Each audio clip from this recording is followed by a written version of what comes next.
बोले नारायण भगवान की जय हो। तो देखिए प्रहलाद को शिक्षा देने के लिए पाठशाला में भेजा। तो हिरण्यकश्यप ने जैसे ही प्रहलाद को बुलाया कि बेटा गुरुजी ने तुम्हें क्या सिखाया कि वाच्यतम नारायणो संस्मृत्यम देवलोको निभासतः। इतना तो प्रहलाद ने नारायण का नाम लिया तो हिरण्यकश्यप को इतनी जोर से गुस्सा आया कि अपनी गोदी में से नीचे पलट गया। जय हो। और गुरुजनों को ताड़ना दी कि जाओ इसको सुंदर शिक्षा दो। जय हो। गुरुजन प्रहलाद जी को लेकर के पाठशाला में गए तो गुरुजन प्रहलाद जी को समझाने लगे, बेटा तेरे पापा के दुश्मन का नाम नहीं लेते, विष्णु का नाम नहीं लेते। तो प्रहलाद जी कहाँ सुने। प्रहलाद जी ने अपने सखा मंडली को एकत्रित किया और फिर भजन करने लगे। श्रीमन नारायण नारायण नारायण श्रीमन नारायण नारायण नारायण श्रीमन नारायण नारायण नारायण लक्ष्मी नारायण नारायण नारायण श्रीमन नारायण नारायण नारायण नारायण नारायण। गुरुजनों ने प्रहलाद को हाथ में पकड़ा तो गुरुजनों का ऐसे कनेक्शन लगा जोर से, जय हो। दूर जाके ये क्या बात, परमात्मा के नाम को गाने वाला अगर कोई दुश्मन उसको टच करे तो भाई शॉट तो लगेगा, कनेक्शन तो लगेगा। जैसे ही कनेक्शन लगा तो सखा प्रहलाद जी जैसे गा रहे थे वैसे गुरुजी भी गा रहे थे। अब गुरुजी जब गा रहे थे तो जोर से आवाज आने लगी तो हिरण्यकश्यप के महल तक वो आवाज पहुंची तो अपने द्वार पर भेजा, जाओ और जाकर के देखो मेरे दुश्मन के नाम कौन ले रहे। द्वारपाल गए, द्वारपालों ने वहां जाकर संकीर्तन करते नाचते कूदते प्रहलाद को और गुरुजनों को देखा तो द्वारपालों जैसे ही उनको पकड़ा तो वो भी वहां नाचने लगे, गाने लगे, भजन करने लगे। अब हिरण्यकश्यप को गुस्सा आया,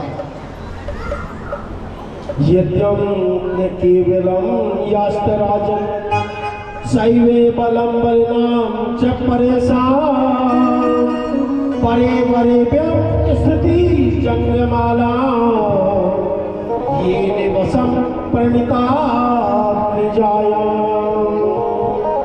पिताजी प्रहलाद को पकड़ लिया कि कहाँ है तेरा दुश्मन, क्या है। पिताजी नारायण तो सर्वांतर्यामी है, सब जगह है, केवल मेरा मालिक नहीं, ऐसा नहीं है। आपके अंदर भी बोलने की जो शक्ति है ना ये भी मेरे नारायण ने दी है। हरि व्यापक सर्वर से समान, हरि व्यापक सर्वर से समान, हरि व्यापक सर्वर से समान, हरि व्यापक सर्वर से समान, प्रेम से करके होली में जाना, प्रेम से करके ओ श्री राम जय राम जय जय राम।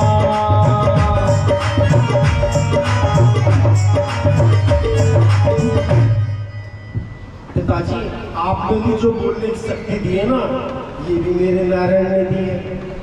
वो सर्वत्र सब जगह है कि सूर्य ने के फिरे कणिमागत पे पद सूर्य सो स्वाद कहा पुनि ताल मजीरा बजाती फिरे मीरा मत वारिसी चाह कहा।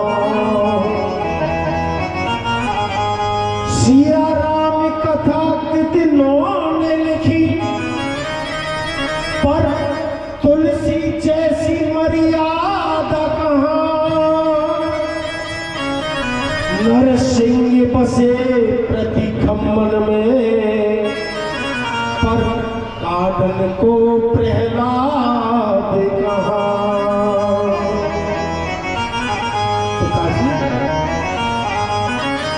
नरसिंह तो आज भी प्रत्येक खम्भे में खड़ा है उसे निकालने के लिए प्रहलाद नहीं है। बोले हाँ इस खम्भे में है। हाँ पिताजी मुझे दिखाई देते हैं नारायण। सारी प्रजा स्तंभ रह गई। किस छोटे से बालक ने भरी सभा में कह दिया कि इस स्तंभ में नारायण है और मुझे दिखाई देते हैं। हिरण्यकश्यप ने कहा इस स्तंभ में तो जोर से खड्ग निकाली, तलवार निकाली और जोर से जैसे ही खम्भ में प्रहार किया वैसे ही खम्भ के दो टुकड़े हुए और उसमें से नरसिंह भगवान प्रकट हो गए। बोले नरसिंह भगवान की। इतनी जोर से दहाड़ की आवाज आई। अब नरसिंह भगवान जोर जोर से हुंकारा भरने लगे। जिनकी बड़ी बड़ी दाढ़ी, बड़ी बड़ी मूंछ, बड़े बड़े दांत, ऐसे हुंकारा भरने लगे जोर से। सब डर गए, सब कांपने लगे। क्या हुआ? एक बार तो हिरण्यकश्यप भी इतनी जोर का शब्द सुनकर वही धड़ाम से जमीन पर गिर पड़ा। इतना बिखरा रूप देखकर नेताश्यम व्याधि विद्यान इत्यास्ते वाक्यो रूपी रुद्रे सिंहस्तथा मानवा रूप यदा लोक्या सभाया मृगन शाश्वता। अपने नन्हे नन्हे बालों की रक्षा के लिए मेरे गोविंद मेरे प्रभु को प्रकट होना पड़ता है। भगवान नरसिंह ने जैसे ही दहाड़ लगाई और दहाड़ लगाकर हुंकारा भरने लगे और भर करके अपने हाथ से हिरण्यकश्यप को पकड़ लिया और पकड़ करके अपनी दोनों जगहों पर बैठे। सायंकाल का समय, गोधूली बेला, नरसिंह जी ने हिरण्यकश्यप को पकड़ लिया और दरवाजे के बीचों बीच बैठ गए। अपने जंगलों पर हिरण्यकश्यप को लेकर नरसिंह भगवान बोले अब हम तुम्हें मारेंगे। हिरण्यकश्यप जंगलों पे लेटा है, मृत्यु सामने है। जब भी जोर जोर से हंसने लगा कि तुम मुझे मारोगे, मुझे तुम नहीं मार सकते। अरे मैंने ब्रह्मा जी को प्रसन्न करके वरदान मांगा है। कि तेने क्या वरदान मांगा? कि मैंने पहला वरदान मांगा कि न मैं दिन में मरूं न रात में मरूं। तो हिरण्यकश्यप जी बोले कि ये दिन है, न मैं दिन में मरूं न रात में मरूं। तो भगवान बोले तो ये बताओ ये दोनों दिन है रात है कि नहीं? ये तो सायंकाल का समय है, तो जब भी तुम मुझे नहीं मार सकते। तो भगवान बोले कि न मैं अस्त्र से मरूं न मैं शस्त्र से मरूं। तो नरसिंह भगवान बोले तो मेरे पास तो न तो अस्त्र है न शस्त्र है, मेरे पास तो बड़े बड़े नाखून हैं। हिरण्यकश्यप बोला जब भी तुम मुझे नहीं मार सकते, न मैं बाहर मरूं न भीतर मरूं। तो भगवान बोले तो ये बता तू है कहां? सब न बाहर है न भीतर है, तू देहरी पर है, दरवाजे पर है। अब तो मानना पड़ेगा कि तुम मुझे जब भी नहीं मार सकते। भगवान ने कहा क्यों? कि मैंने ब्रह्मा जी से वरदान मांगा कि तुम्हारे 12 महीने जो बनाए हैं ना, इन महीनों में तुम मुझे मार ही नहीं सकते। ये बात तो सही है। तो भगवान बोले कि 12 महीने में तो नहीं मार सकते। ये चल रहा 13वां महीना, अधिक मास का महीना।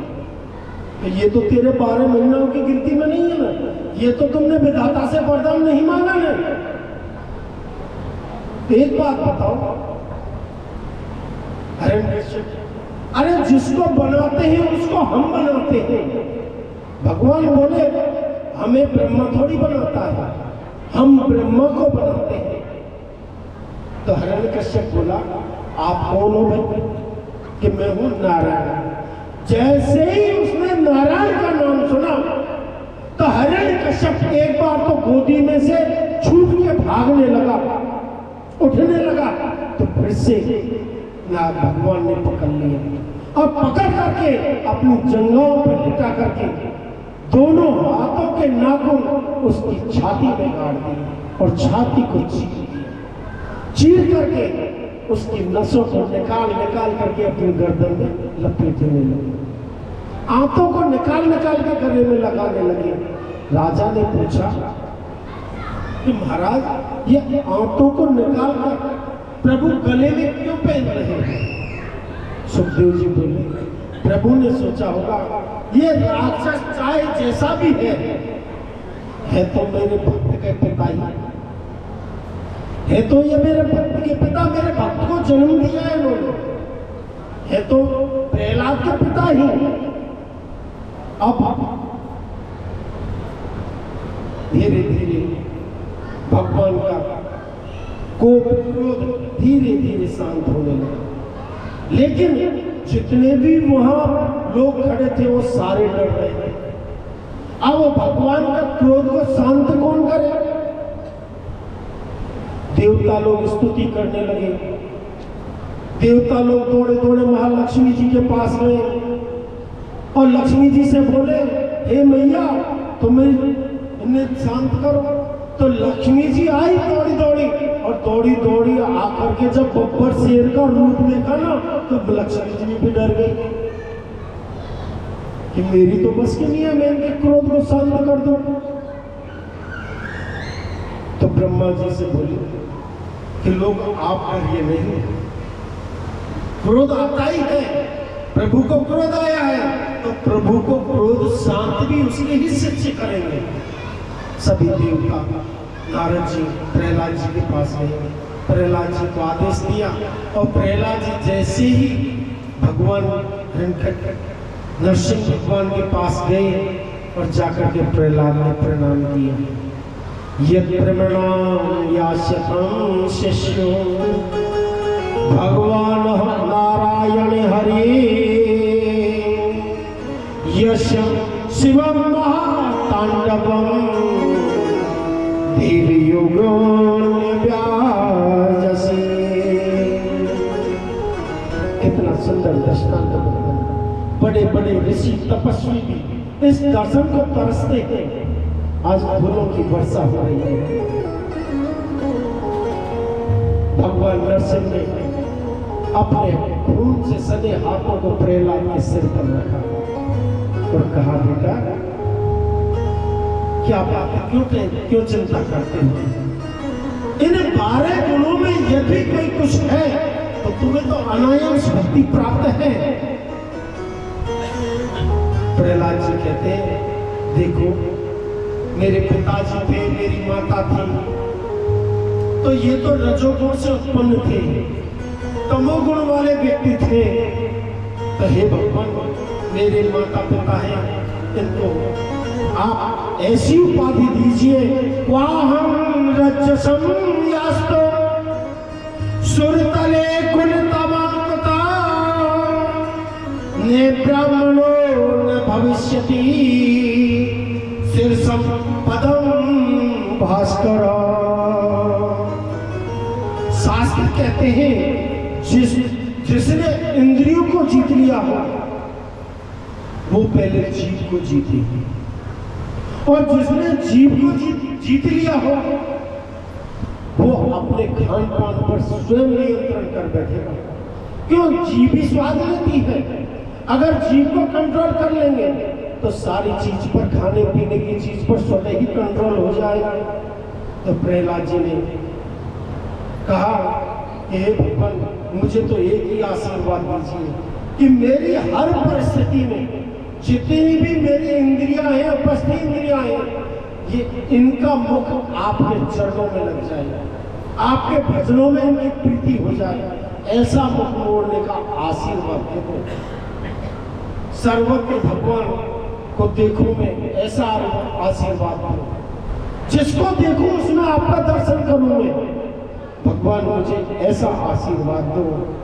सिया राम में सब जग जाने, सिया राम में सब जग जाने।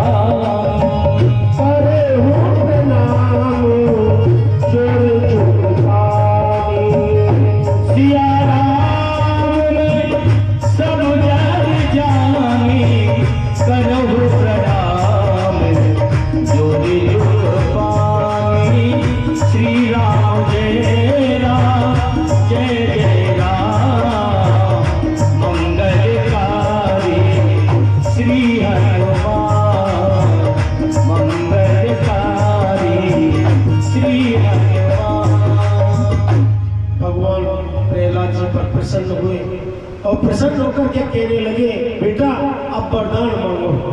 प्रहलाद जी बोले, क्या मांगो? मुझे लोभ मत दिखाइए भगवान, मुझे कोई वरदान नहीं चाहिए। संसार के लोग बहुत भोले होते हैं, अपनी छोटी सी पूजा पाठ स्तुति के लिए कहते हैं ना वरदान मांगो। अब व्यक्ति की जितनी पहुंच होगी उतनी तो काम करेगा भाई, जितनी शक्ति होगी ऐसा ही तो वरदान मांगेगा। तो कलयुग में तो बुद्धि विपरीत हो चुकी है। कोई पुत्र मांगता है, कोई प्रतिष्ठा मांगता है, कोई नौकरी मांगता है। तो मांगना तो उससे चाहिए जो देने की क्षमता रखता है। मैं तो तुझे देने की क्षमता रख रहा हूं, मांगो।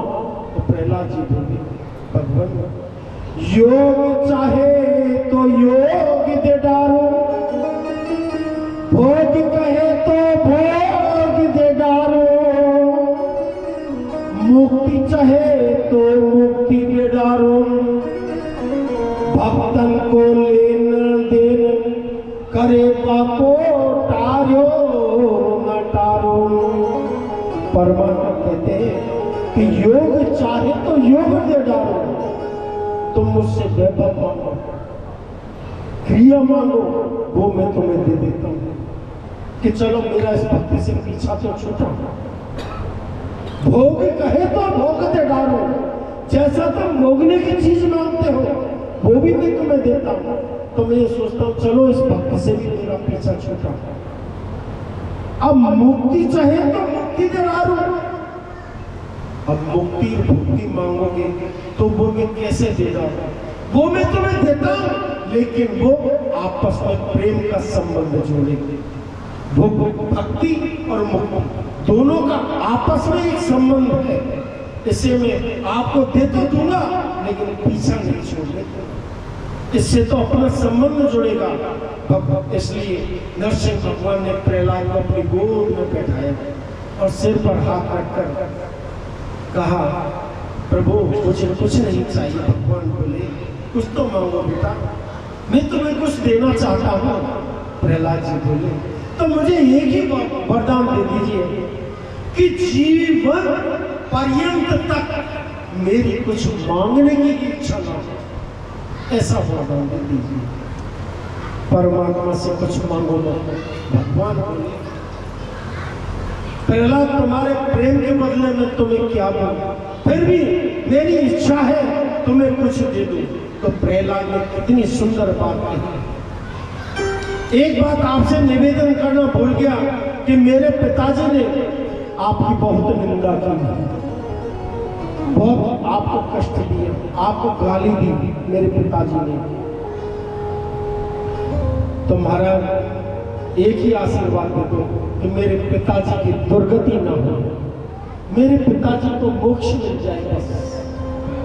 भगवान मुस्कुराकर बोले, प्रहलाद तुम्हारे जैसा बालक जिस कुल में जन्म लेता है ना, उस कुल की 21 पीढ़ियों का उद्धार हो जाता है। 7 पीढ़ी माता पक्ष की और 7 पीढ़ी पिता पक्ष की और 7 पीढ़ी ससुराल पक्ष की। 21 पीढ़ियों का तारण हो जाता है, उद्धार हो जाता है। तेरे जैसा भक्त का पिता मिलना, उसका उद्धार करना, ये तो स्वतः ही हो रहा है, इसमें कोई आश्चर्य की बात नहीं है। प्रहलाद जी को भगवान ने गद्दी पर आसीन किया और नरसिंह भगवान वहां से चले गए। अब प्रहलाद जी महाराज आज भ्रमण करते करते सुदूर देश में चले गए। तो वहां एक आश्रम बना हुआ था, वहां रुके। दत्तात्रेय नाम से एक संत से उनका मिलना हुआ आश्रम। तो दत्तात्रेय जी परम तपस्वी थे, भगवान के अवतार माना जाते थे। तो दत्तात्रेय जी से प्रहलाद को वैराग्य, त्याग, संन्यासी अद्भुत लक्षणों का आपस में वार्तालाप करके उनको वर्णन किया। इन वर्णनों को सुनकर प्रहलाद जी के मन में बहुत प्रसन्नता हुई। आचार्य सुखदेव जी कहते हैं, परीक्षित, जो प्रसंग प्रहलाद का मैंने तुम्हें सुनाया तो वास्तव में प्रसन्न नारद जी ने तुम्हारे बाबा है ना युधिष्ठिर, उनको सुनाया था ये प्रसंग। यशम युधिष्ठिराम दशमे देव संवादियाश्वतो कपिलो बामिनो बलिन्यस्या शास्त्र कुलानि योग्यता। शास्त्र कहते हैं घर छोड़कर वन में जाना जरूरी नहीं है, ग्रस्त जीवन में ही रहकर भगवान का भजन करना ये सदग्रस्त पुरुषों के लक्षण है। सुखदेव जी कहते हैं राजन, ग्रस्त जीवन आदर है, सर्वश्रेष्ठ है, लेकिन ग्रस्त जीवन श्रेष्ठ कैसे माना जाता है, कैसे गाया जाता है? जब ग्रस्त में गोविंद के नाम का गुणगान होता है, मेरे कृष्ण के नाम का गुणगान होता है। तो यहाँ कहते हैं दुख में सुमिरन सब करे, सुख में करे न कोई, जो सुख में सुमिरन करे तो दुख काहे को।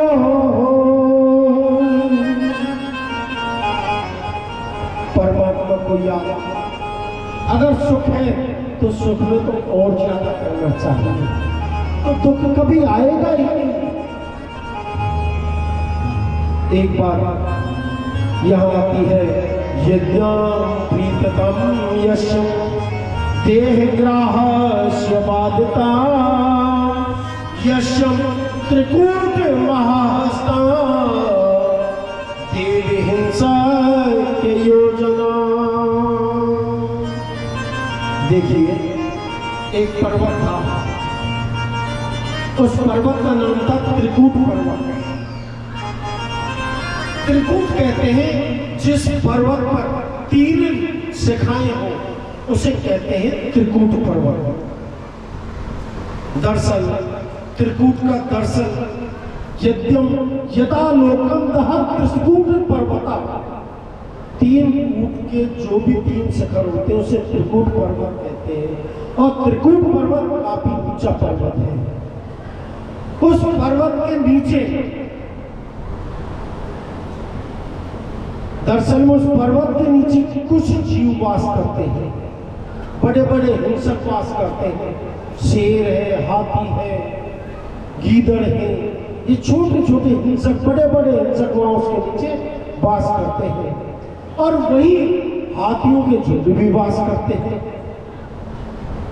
तो हाथियों के झुंड में हाथियों का राजा है जिसका नाम है गजेंद्र, वो भी हुआ वहां भी वास करता है।